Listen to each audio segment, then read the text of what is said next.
بس ہولڈ کیجیے، ابھی تھوڑی دیر میں رابطہ قائم کرا دیا جائے گا، دوسری طرف سے کہا گیا اور میں ریسیور ہاتھ میں لیے انتظار کرتا رہا۔ کچھ دیر کے بعد وہی آواز سنائی دی، ہلو، ہاں بول رہا ہوں، میں نے کہا۔ کیا یہ ممکن نہیں کہ آپ 10 منٹ کے بعد رنگ کر لیں؟ انہوں نے کہا۔ کیوں، خیریت؟ میں نے کہا۔ خاتون زمرد جہاں اس وقت قرب و جوار میں موجود نہیں، لیکن ٹھیک 10 منٹ کے اندر انہیں تلاش کر لیا جائے گا، یا پھر آپ اپنا فون نمبر دے دیجئے، ہم آپ سے رابطہ قائم کر لیں گے۔ نہیں ٹھیک ہے، میں 10 منٹ کے بعد دوبارہ فون کرتا ہوں، لیکن خیال رکھیے ٹھیک 10 منٹ بعد، میں نے کہا۔ بالکل دوسری طرف سے کہا گیا اور میں نے کسی قدر جھلائے ہوئے انداز میں فون بند کر دیا، لیکن بہرحال یہ ایک نیچرل بات تھی اور اس میں کسی قسم کی جھلاہٹ کا مظاہرہ میری اپنی کسی خواہش کا نتیجہ تو ہو سکتا تھا، دوسرے کی غلطی نہیں، لیکن یہ 10 منٹ بڑے قیامت کے گزرے۔ بے چینی عروج کو پہنچ رہی تھی، دل و دماغ میں ہیجان برپا تھا، ماں سے ملنے کے امکانات پیدا ہو گئے تھے۔ ماں اور جب گھڑی کی سوئی 10 منٹ کا فاصلہ طے کر چکی تو میں نے دوبارہ نمبر ڈائل کیا اور دوسری طرف سے وہی آواز سنائی دی، میں بول رہا ہوں احمد اسدی، میں نے کہا۔ جی ہولڈ کیجئے، دوسری طرف سے کہا گیا۔ جانے کیوں مجھے ایک عجیب سا احساس ہوا، اب بھی ہولڈ کرنا ہے مجھے، میں نے دل میں سوچا، لیکن زیادہ نہ سوچ سکا کیونکہ چند لمحات کے بعد مجھے ایک عمر رسیدہ آواز سنائی دی، ہیلو، کیا خاتون زمرد جہاں بول رہی ہیں؟ میں نے سوال کیا۔ ہاں میں بول رہی ہوں، میرا نام احمد اسدی ہے اور لوگ کہتے ہیں کہ میں آپ کے بیٹا ہوں، میں نے لرزتی ہوئی آواز میں کہا۔ کوشش کے باوجود آواز کی لرزش پر قابو نہیں پا سکا، دوسری طرف بھی خاموشی طاری ہو گئی اور میں نے اس سے یہی اندازہ لگایا تھا کہ خاتون زمرد جہاں بھی جذبات کے ان لمحات سے گزر رہی ہیں جو انسانی زندگی میں ایک نمایاں حیثیت رکھتے ہیں۔ میں نے پھر کہا، ہلو، ہاں، انہوں نے کہا۔ خاتون، کیا آپ مجھ سے ملنا پسند فرمائیں گی؟ تم نعمان اسدی کے بیٹے ہو؟ جی، میں نے کہا۔ کہاں سے بول رہے ہو؟ انہوں نے کہا۔ میں نے اپنے ہوٹل کا نام بتایا تو دوسری طرف سے آواز آئی، تھوڑی دیر انتظار کرو، سرخ رنگ کی ایک کار جس کا نمبر 4040 ہے تمہارے ہوٹل کے سامنے آ کر رکے گی، اس میں ایک نیگرو ڈرائیور ہوگا، تمہیں ہوٹل سے باہر آنا پڑے گا، نیگرو ڈرائیور کے ساتھ بیٹھ کر میرے پاس آ جانا۔ بہتر ہے، کتنی دیر لگے گی؟ میں نے سوال کیا۔ بس زیادہ سے زیادہ 15 منٹ۔ اوکے، میں نے کہا۔ اوکے، خدا حافظ، دوسری جانب سے کہا گیا اور فون بند ہو گیا۔ میرے دل و دماغ کی عجیب سی کیفیت تھی، کیا ماں ہے؟ اسے تو پرواز کر کے اپنی اولاد تک آ جانا چاہیے تھا، لیکن کچھ سرد مہری سی محسوس کر رہا تھا۔ پھر ممکن ہے وہ حالات جس میں زمرد جہاں نے اپنے آپ کو ملوث کر لیا تھا اسے محتاط رہنے پر مجبور کرتے ہوں اور وہ ہر سلسلے میں اپنے آپ کو محفوظ رکھنا چاہتی ہو۔ دل کو یہی تسلی دے کر بہلا لیا، کیونکہ حالات کا تھوڑا بہت علم بھی تھا۔ میں ہوٹل سے باہر نکل آیا اور پھر سرخ کار کو آتے ہوئے دیکھا تھا۔ سیاہ فام ڈرائیور نے کار ہوٹل کے سامنے والی فٹ پاتھ کی جانب روک دی اور میں تیز قدموں سے چلتا ہوا اس طرف پہنچ گیا۔ میرا نام احمد اسدی ہے، میں نے پچھلا دروازہ کھولتے ہوئے کہا اور نیگرو ڈرائیور نے مشینی انداز میں گردن ہلا دی۔ میں اندر بیٹھا تو اس نے کار آگے بڑھا دی۔ کار مختلف راستے طے کرتی ہوئی آگے بڑھنے لگی اور میری نگاہیں ان مناظر میں بھٹکنے لگی جو یہاں کی ثقافت کا حصہ تھے۔ نیگرو ڈرائیور کار کی رفتار خاصی تیز رکھے ہوئے تھا اور کار اس خوبصورت شہر کی وسیع سڑکوں پر دوڑ رہی تھی۔ سپیڈ بتانے والی سوئی 100-120 کلومیٹر کے درمیان تھرک رہی تھی۔ میں کسی قدر حیران تھا، پتہ نہیں یہ سفر کتنی طوالت کا حامل ہے۔ ڈرائیور کے انداز سے تو پتہ چلتا تھا جیسے وہ شہر سے کہیں باہر جانا چاہتا ہو، حالانکہ خاتون زمرد جہاں نے اس کی کوئی وضاحت نہیں کی تھی۔ میں نے محسوس کیا جس شہر میں ہوٹل تھا وہ کافی پیچھے رہ گیا ہے اور اب کار ایک دریا کے کنارے سفر کر رہی تھی۔ دریا کے کنارے درختوں کی چھاؤں میں لوگ پتھروں پر بچھے ہوئے قالینوں پر بیٹھے پکنک منا رہے تھے۔ غالباً آج تعطیل کا دن تھا اور بیشتر لوگ اس پرفضا مقام کی رنگینیوں سے لطف اٹھانے کے لیے یہاں پہنچ گئے تھے۔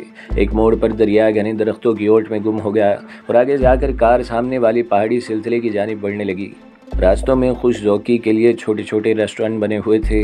بلند درختوں کے خوشگوار اور خنک ماحول میں ہوا کی سرسراہٹوں کے ساتھ بہتے ہوئے دریا کے شور میں زندگی رواں دواں تھی اور میں حیرانی سے یہ سوچ رہا تھا کہ آخر یہ سفر کتنا طویل ہے اور خاتون زمرد جہاں نے مجھے کہاں بلایا ہے۔ ویسے لمحوں میں کچھ اور احساسات بھی جنم لینے لگتے تھے، کہیں کوئی سازش نہ ہو گئی ہو، کہیں کسی نئے کھیل کا آغاز نہ ہو گیا ہو۔ کالے رنگ کا ڈرائیور کار کی رفتار سست نہیں کر رہا تھا بلکہ اس نے رفتار اور بڑھا دی تھی۔ امید، گھاٹیاں اور خطرناک موڑ راستے میں آ رہے تھے، لیکن رفتار بتانے والی سوئی 120 اور 130 کے درمیان لرز رہی تھی۔ اور بھی گاڑیاں سڑک سے گزر رہی تھیں۔ سامنے سے کوئی گاڑی آتی نظر آتی اور میں دانت کچکچا کر ڈرائیور کے سر کو دیکھنے لگتا، لیکن بس پلک جھپکتا اور ایک زناٹے سے وہ گاڑی غائب ہو جاتی۔ فر اور سرو کے درختوں کے درمیان گاڑی تیزی سے رواں دواں تھی۔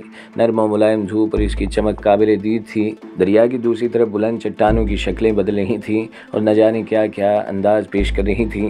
کہیں وہ بلند مینار نظر آتے، کہیں ہیبت ناک قلعے اور کہیں خوفناک سیاہ جانوروں کی شکلیں۔ پھر دریا پر تعمیر کردہ بند عبور کرنے کے بعد ایک موڑ پر گھاٹی کے نیچے ایک باغ نظر آیا اور میں نے محسوس کیا کہ کار کی رفتار اب کچھ سست ہونے لگی ہے۔ غالباً منزل قریب آ رہی تھی، لیکن یہ راستہ میری توقع سے اتنا برعکس تھا کہ میں نے خواب میں بھی نہیں سوچا تھا۔ کم وقت ڈرائیور پتھر کے بت کی مانند تھا۔ اس نے اپنے سے نہ ایک لفظ کہا اور نہ ہی مجھ سے پوچھا، اور میں نے بھی اپنی پروکار شخصیت کو برقرار رکھا اور ایک لفظ بھی نہیں پوچھا۔ پھر کار سڑک سے ایک ڈھلواں سطح کی طرف اتر گئی۔ یہ ذیلی سڑک بھی اتنی طویل تھی کہ اس کا آخری سرا نظر نہیں آتا تھا، لیکن پھر کافی فاصلہ طے کرنے کے بعد ایک اور شاخ اس ذیلی سڑک سے بھی کٹی اور ڈرائیور نے کار کی رفتار سست کر کے اس کا رخ بائیں سمت کر دیا۔ میں نے اب تک جس صبر و سکون سے کام لیا تھا وہ بے مثل حیثیت کا حامل تھا، اور اب بھی میں نے اس سکون کو قائم رکھا تھا، لیکن اب مجھے اندازہ ہو گیا تھا کہ وہ جو سبز رنگ کا خوشنما کھلونا نظر آ رہا ہے وہی کار کی منزل ہے۔ ایک عجیب و غریب جگہ تھی اور نہ جانے کیوں خاتون زمرد جہاں نے اپنے لیے اسے منتخب کیا تھا۔ بہرحال اس عمارت کو دیکھنے کے بعد ایک بار پھر وہی جذبات اور وہی احساسات میرے دل میں جاگ اٹھے۔ یہاں زمرد جہاں ہے میری ماں، وہ مجھے دیکھے گی تو شدت جذبات سے دیوانی ہو جائے گی اور مجھے زندگی کا سب سے منفرد، سب سے انوکھا تجربہ ہوگا۔ عجیب لمحہ میری زندگی میں آنے والا ہے، وہ لمحہ جس کے تصور نے میرا مزاج بدل دیا ہے۔ گاڑی اس عمارت کے بڑے اور خوشنما گیٹ سے اندر داخل ہو کر صدر دروازے پر رک گئی۔ دروازے پر دبلی جسامت کی ایک عورت کھڑی تھی، قیمتی سوٹ میں ملبوس لیکن بے اثر شخصیت کے مالک، رنگ شفاف لیکن چہرہ جھریوں سے بھرا، نقوش واجبی۔ دو مرد اور ایک لڑکی اس کے عقب میں مؤدب کھڑے تھے۔ ذہن کو ایک جھٹکا سا لگا، یہ زمرد جہاں ہے، میں نے دل میں سوچا۔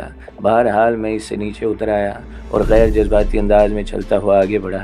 زمرد جہاں پتھرائی ہوئی کھڑی تھی، مجھے اس کے اندر جذبوں کی کوئی تحریک نظر نہیں آئی۔ وہ خاموش نگاہوں سے مجھے دیکھ رہی تھی۔ جب میں اس کے قریب پہنچا تو اس نے ایک قدم آگے بڑھایا اور اپنے پست قامت وجود کو بلند کرنے کی کوشش کی۔ میں نے خود سر جھکایا تھا۔ اس نے میرے رخسار پر ایک واجبی سا بوسہ دیا، بالکل غیر جذباتی انداز تھا۔ نہ جانے کیوں دل کے گوشوں میں برف سی جمتی ہوئی محسوس ہوئی۔ آؤ، اس نے کہا اور میں اس کے ساتھ اندر داخل ہو گیا۔ بے حد حسین عمارت تھی، انتہائی خوش ذوقی کی، آئینہ دار، لیکن میں اپنے بجھے دل کو شگفتہ کر چکا تھا۔ بے دلی کے ساتھ اندر داخل ہوا۔ ایک بڑے اور اسی اعلیٰ انداز سے آراستہ کمرے میں داخل ہونے کے بعد اس نے ایک صوفے کی طرف اشارہ کر کے مجھے بیٹھنے کے لیے کہا اور خود میرے سامنے بیٹھ گئی۔ اس بات پر بھی مجھے دھچکا لگا، وہ کس قدر غیر جذباتی ہے، میں نے سوچا۔ پھر میرے دل میں دوسرے احساسات پیدا ہونے لگے۔ دل چاہتا ہے تم سے بہت سی باتیں کروں، لیکن بہتر ہے کہ تم اس سفر کی تھکن دور کر لو۔ یہ کمرہ میں نے تمہارے لیے مخصوص کیا ہے، وہ سامنے واش روم ہے، اس نے کہا۔ میں واش روم کی ضرورت محسوس نہیں کر رہا، میں نے سپاٹ لہجے میں کہا۔ پھر مجھے کچھ دیر کے لیے اجازت دو، میں بھی تم سے ملتی ہوں، اس نے کہا اور کھڑی ہو گئی۔ میں نے کوئی جواب نہیں دیا۔ وہ آہستہ آہستہ چلتی ہوئی کمرے سے باہر نکل گئی اور عقب سے میں اسے دیکھتا رہا تھا۔ ماں، میرے ذہن میں آواز ابھری۔ ماں ایسی ہوتی ہے؟ پھر وہ کہانیاں، وہ جذباتیاں غلط ہیں یا زمرد جہاں مختلف ہے؟ فیصلہ مشکل تھا۔ پھر دوسرے خیالات دل میں آئے۔ زمرد جہاں ایک مشن پر کام کر رہی ہے، کیا اس کے مقصد نے اسے اس قدر بے اثر کر دیا ہے؟ ویسے ایک اور خیال بھی دل میں آیا تھا، خاتون زمرد جہاں کی عمر کیا ہوگی؟ اگر وقت، حالات اور صعوبتوں نے اسے اس قدر نڈھال کر دیا ہے تو دوسری بات ہے، ورنہ نعمان اسدی اس سے کہیں زیادہ خوبصورت اور اسمارٹ تھے۔ یہ عمر میں بھی ان سے بڑی ہوں۔ پھر وہ کون سے عوامل تھے جنہوں نے انہیں زمرد جہاں سے عشق کرنے پر مجبور کر دیا؟ شکل و صورت بھی بس واجبی سی تھی، اس میں کوئی حسن نہیں تھا۔ پھر میرے ذہن میں دوسرا خیال آیا۔ نعمان اسدی کے ماضی کے بارے میں مجھے معلوم تھا، وہ بے حیثیت انسان تھے۔ ممکن ہے اس ملک میں امیر کی عزیزہ ہونے کی حیثیت سے انہیں زمرد جہاں سے مالی فوائد حاصل ہوئے ہوں اور یہ شادی اور عشق کاروباری ہو، ایسا ہو سکتا ہے۔ میں اپنی جگہ بیٹھ رہا، بڑی مایوسی ہوئی تھی اور بہت افسردہ ہو گیا تھا۔ پھر ایک عورت اور کمرے میں آئی اور انہوں نے مجھے سامنے چلنے کے لیے کہا۔ اس بار دوسرے خوشنما کمرے میں زمرد جہاں نے میرا استقبال کیا اور میں پھر ایک صوفے پر بیٹھ گیا۔ تم اپنا سامان ساتھ نہیں لائے؟ انہوں نے کہا۔ نہیں، میں نے کہا۔ کیوں، کیا ہمارے ساتھ رہنے کا ارادہ نہیں ہے؟ یہ میں کیسے جان سکتا ہوں؟ میں نے کہا۔ کیا مطلب؟ انہوں نے کہا۔ یہ تو آپ کے رویے پر منحصر تھا، میں نے کہا۔ میرے رویے کے بارے میں تمہارا کیا خیال تھا؟ ماں کے بارے میں سنی ہوئی کہانیاں میرے تجربات سے مختلف نکلیں۔ میں اور وہ خاموش ہو گئی۔ چند لمحے خاموش رہی، پھر بولی، تمہیں اس کی وجہ نہیں معلوم؟ اس نے کہا، جاننا چاہتا ہوں۔ میں نے کہا، تمہارے باپ کا رویہ میرے ساتھ کیسا رہا؟ یہ میں کیسے بتا سکتا ہوں؟ میں نے کہا، کیا مطلب؟ اس نے کہا، آپ کو نہیں معلوم؟ تمہیں معلوم ہے کہ نہیں؟ نہیں، مجھے کون سنا تھا؟ تم کہاں تھے؟ اس نے پوچھا۔ یورپ میں۔ کہاں؟ وہ حیرت سے بولی۔ یورپ میں۔ وہ کچھ دیر کے لیے خاموش ہو گئی، پھر اس نے کہا، نعمان اسدی نے تمہیں مجھ سے چھپانے کے لیے وہاں رکھا تھا۔ تمہارے ساتھ ان کا رویہ کیسا تھا؟ جیسا آپ کے ساتھ۔ میں نے کہا، کیا مطلب؟